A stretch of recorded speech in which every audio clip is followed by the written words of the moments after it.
జై శ్రీరామ్. ఏ ఉంగరానికైనా సరే మనం ధరించాలనుకున్నప్పుడు ఆ ఉంగరానికి సంబంధించిన రత్నం ఏదో మనం ఫస్ట్ తెలుసుకోవాలి.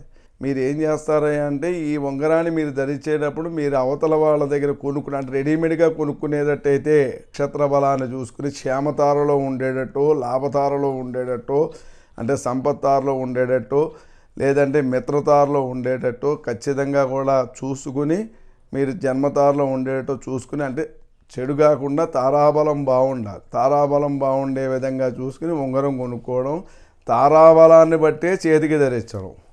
ఇవి మీకు అక్కడ తెలియకపోతే మీరు అక్కడ దగ్గరలో ఉన్న మీరు ఎవరైనా నాలాంటి వాళ్ళని కానీ లేకపోతే చక్కగా గుళ్ళో బ్రాహ్మణులు కానీ వేదమూర్తులు కానీ కనుక్కుని మీరు ఇలాంటి ఉంగరాలు ధరించడం వల్ల మీరు సత్ఫలితాలు పొందుతారు. ఎందుకంటే ఇప్పుడు ప్రతి చోట కూడా ప్రతి ఒక్కళ్ళు కూడా లేచిన కాడి నుంచి ఏ ఉంగరం పెట్టుకోవాలి గురువుగారు, నా పేరు బలాన్ని బట్టి నా నక్షత్రాన్ని బట్టి ఏం పెట్టుకోవాలని అంటారు.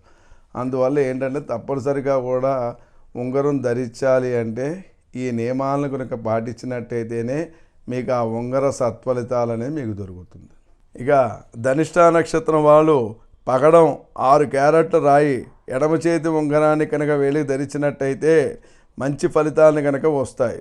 ఎందుకంటే ఈ ధనిష్ట నక్షత్రానికి కుజదోషం కూడా వర్తించదు. ప్లస్ వివాహం కాని వాళ్ళకి చక్కగా కూడా వివాహ ప్రయత్నానికి కుజుడు చాలా మంచిది. ఈ పగడం అనేది ఈ నక్షత్రానికే కాకుండా కుజదోషం ఉన్నవాళ్ళు కానీ వివాహం కావాల్సిన వాళ్ళు కానీ ఇలాంటి వాళ్ళు కూడా ఈ పగడం ధరించడం వల్ల మంచి రిజల్ట్ వస్తుందని రత్నశాస్త్రం తెలియజేస్తోంది.